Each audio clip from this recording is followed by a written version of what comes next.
Welcome back to Lenz's Comic Corner, Classics, Non-Classic. This is episode 359 and Doubleshot number 286, okay? 2 X-Men trades. First up is Extraordinary X-Men, Volume 3, Kingdom's Fall, collecting issues 13 to 16 in number 1. The issues in here is just dealing with the after effects of the Apocalypse War story arc that happened for Extraordinary X-Men. Simply put, Apocalypse is their prisoner, and they're also looking for Colossus, trying to reverse what happened with him. Basically, it's kind of the same thing they did after the first story arc of the series, except that one they did Nightcrawler, this time do it for Colossus. And simply put, they spend the first good chunk of the issue simply looking for him, and they find him, and basically Apocalypse make a deal with the Nightcrawler: free me, and I'll reverse what I did to Colossus. He does. But also what's going on, there's another thing going on. There's like 2 different storylines happening at the same time in these 4 issues. The other, of course, is what's going on with Illyana's ward, Sophia, I think her name is. Yeah, I think so. Yeah, I think it's Sophia, I think her name is. Yeah, she gets killed off at the end of the storyline, and she's been good supporting character who showed up in the previous arcs. Just before it started the Apocalypse War stuff, and she inadvertently has to kill her, though she does later come back for the last few issues of the series. It's a good storyline nonetheless, so it does wrap up a particular loose end from the previous arc, and thus helps setting up the last 4 issues dealing with, well, the stuff leading up to and afterwards of Inhumans vs. X-Men. The annual is simply just the X-Men going to this British prison to protect these 2 mutants from the Terrigen Mist. That is literally what the story is. And of course, Storm is basically wanting to get protection for these 2 mutants from Terrigen Mist, but apparently the British government refuses to recognize that the Terrigen Mist is harmful news, despite the fact that there is plenty of evidence to the contrary. I don't really know why Lemire is writing this way. I don't know. The guy, I think the writer is Canadian, if not mistaken. But yeah, the 2 guys that they break out, their names are Rimrod and I think it's Ruckus. I think the other one's name is. If I can find them.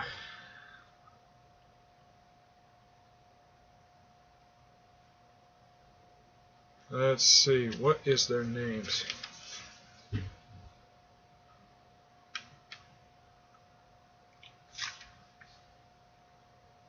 Yeah, Rimrod and Ruckus. That's the first story in the book. The other one is, yeah, believe me, there's actually 2 stories. The other one is Forge and Moon Girl.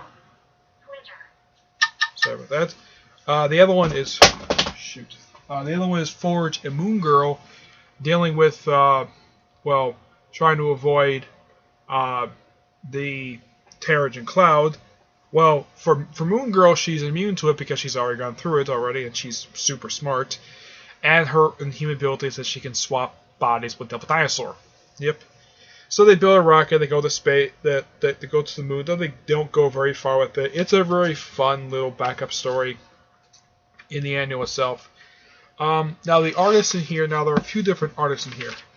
The main artist who does the 4 issues in here. That's Victor Ibazia, I think it's pronounced it. Humberto Ramos just does the cover art. Now, despite the fact, when we look at this trade cover, this looks like Humberto Ramos style artwork. In the actual trade itself, excuse me, he just has the covers for issues 13, 15 with Edgar Delago, while the last issue is done by Ken Lashley and Nolan Ward. I think it's pronounced as the person's name. In the case of the annual, was not written by it's not written by Jeff Lemire, surprisingly, despite the fact he has written annuals before. This one's written by 2 different writers. The Prison Break storyline is written by Ollie Masters, and Forge, We Have a Problem, is written by Brandon Monteclair, which I wouldn't be surprised if that particular story is collected in one of the Moon Girl Devil Dinosaur trades. This is great.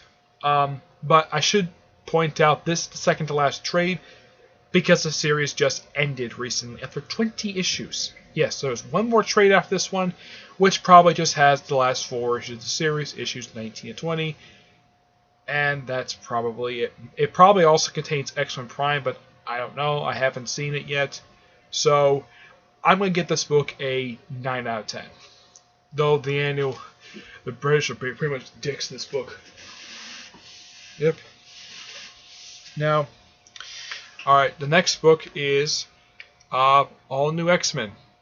Volume 3.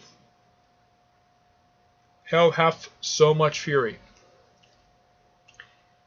When you read these issues, it's kind of like reading a smaller scale version of the crossover event Inferno. That's literally what this is. A small scale version of Inferno. Yeah, it's just the all new X-Men fighting the new Goblin Queen, who I think it's implied it doesn't look like Madeline Pryor at all. I have no idea who this woman is, and as far as I know, she doesn't show up ever again. This trade contains issues 53 to 57. Basically, Volume 2's issues 12 to 16. This series also just ended recently with this volume's 19th issue, essentially the 60th issue of the series, and my guess is also that the last issue will probably also contain the last 3 issues plus the annual. Yes, the series had an annual. Dennis Hopeless is the writer of all 4 issues, all 5 issues, with Mark Bagley on the artwork. Yeah, this thing about Mark Bagley is quite interesting. He does do all the issues. He doesn't skip any issues. It's kind of like when he was on some of his other books. He's known for doing like Ultimate Spider-Man, Thunderbolts.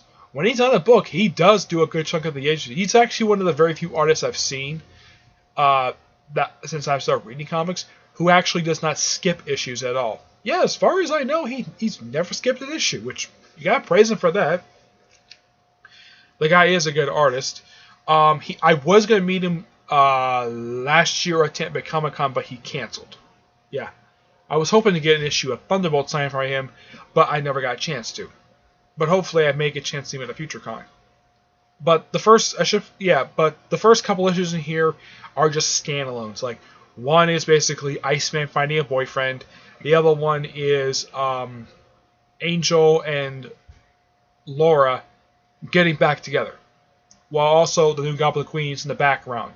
The first 2 are loosely connected issues, but starting with the 3rd issue in here, which essentially is issue 14 up until 16, essentially issues 55 to 57, that's a 3-parter, while the first 2 are just setup issues for these 3 issues. While Cyclops is in a wheelchair, fighting out monsters underneath their trailer. Essentially put, this is just something that's pure fun. That's simply what All New X-Men is, just fun. But even though it's kind of like classic style X-Men storytelling when it comes to this one, because it's pretty much 4 of the original 5 X-Men, along with Apocalypse's clone Genesis, and Idie, along with Laura, aka the all-new Wolverine. Yeah, and by the way, that's the lineup for all the issues for this volume. There is no change at all. Now, this series is going to be relaunched as X-Men Blue. Extra X will be replaced with X-Men Gold. While the Blue is going to be written by Colin Bunn, Gold is going to be written by Mark Guggenheim. Yep. But yeah, simply just the X-Men fighting monsters. Kind of like they do in Monsters Unleashed. Not much else to say about this, but this is still good. 9 out of 10. Alright, that's it for this episode. Stay tuned for the next episode, which is episode 360 and Doubleshot number 287. Okay? Until then, I will see you there. Bye.